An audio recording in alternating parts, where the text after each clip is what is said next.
जय हिंद दोस्तों, उम्मीद करता हूँ आप सब अच्छे होंगे। दोस्तों, लोन रिकवरी हेल्प में सभी का स्वागत करते हैं। दोस्तों, बहुत सारे लोगों के मैसेज आए हैं कि सर मेरे पास सितंबर 2025 का लोक अदालत का नोटिस आया हुआ है, क्या मैं जाऊं या ना जाऊं? अगर नहीं गया तो क्या मेरे पर कोई केस हो जाएगा? क्या मेरा वहां पर जाकर लोन माफ हो जाएगा?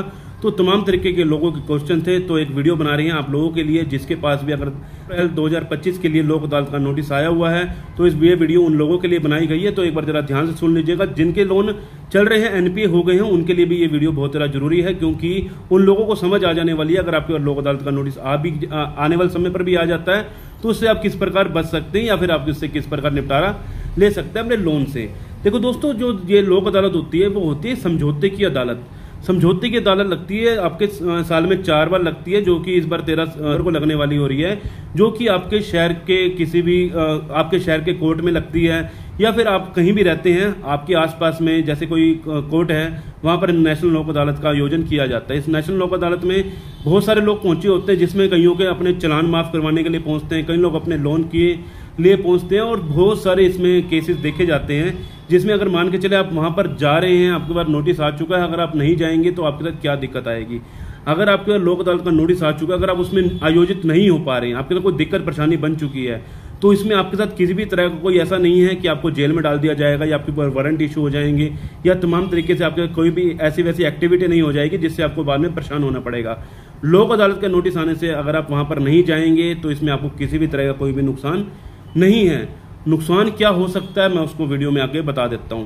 अगर आप वहां पर जा रहे हैं तो अपना आधार कार्ड, पैन कार्ड और अपने जो आपके पास लोक अदालत का नोटिस आया हो उसको लेकर वहां पर जाइएगा, नहीं तो कोई वहां पर फायदा नहीं मिलने वाला। उसके लिए ही आपको बुलाया जा रहा है, तो आपके लोन के लिए बुलाया जा रहा है, तो इस आपकी आईडी प्रूफ रहनी जरूरी होती है। अगर आपके पास लोक अदालत का नोटिस आया, अगर आप जा रहे हैं तो वहां पर क्या होता है, लोगों के लोन माफ हो जाते हैं। दोस्तों, पहली बात सुन लीजिए, कभी भी लोन पूरी तरह से माफ नहीं होते हैं।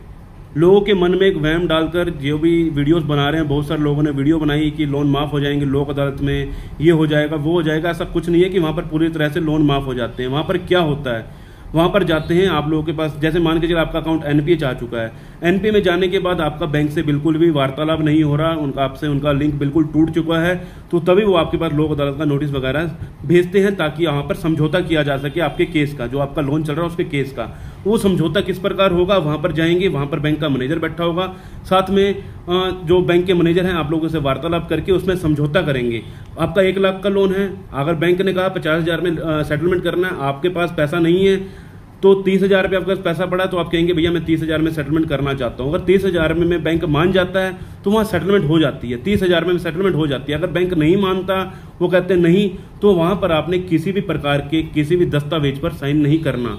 अगर आपने वहां साइन कर दिया, वो जो फैसला होता है वहां आखिरी फैसला होता है। अगर उन्होंने 50,000 रुपये बोलते और उन्होंने 50,000 में फाइनल करके वहां साइन कर दिए तो वो आखिरी फैसला होगा। फिर आप उसको ये नहीं कह सकते कि मुझे 40,000 में कर दो या 30,000 में कर दो, फिर आपका सेटलमेंट नहीं होगा। आपका लोन कहीं बार 15%, 20% पर भी वहां पर सेटलमेंट हो जाता है। सिर्फ किस प्रकार वहां पर जाकर गुहार लगानी पड़ती है, जो कि अगर गुहार लगाने से अगर बैंक मान जाता है तो ठीक है, अगर नहीं मानता तो आपका ये नहीं है कि आपका साथ का वारंट इशू हो जाएगा या तमाम तरीके से आपको जेल में डाल दिया जाएगा। वहां पर ऐसा कुछ नहीं होता, वहां पर जेल का कोई प्रावधान नहीं है, वहां पर सिर्फ समझौता किया जाता है। जैसे आपके पास आर्बिट्रेशन का नोटिस आता है, वहां भी समझौते के लिए आता है, ये भी आपके लिए समझौते के लिए ही बुलाया जाता है। अगर आप नहीं जाएंगे तो आपके साथ कोई दिक्कत परेशानी नहीं आने वाली, इस चीज का ध्यान रखना। वहां पर ज्यादातर लोगों के चलान वगैरह माफ हो जाते हैं, तमाम तरीके से वहां पर ऐसे वैसे लोगों के कार्य जो फंसे होते हैं वो पूरे के पूरे क्लियर हो जाते हैं। लोन माफ नहीं होता, चाहे जितना मर्जी कर लोगे लोन माफ नहीं होगा, लेकिन वहां पर लोन सेटलमेंट हो जाता है।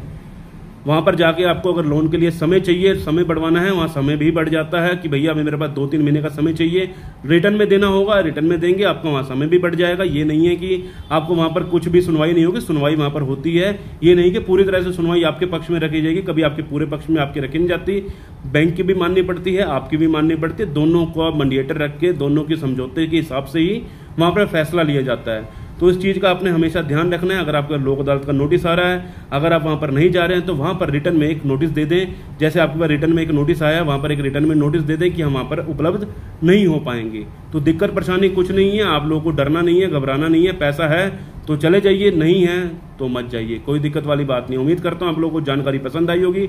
मिलते हैं किसी और इन्फॉर्मेटिव वीडियो के साथ। जय हिंद, जय भारत।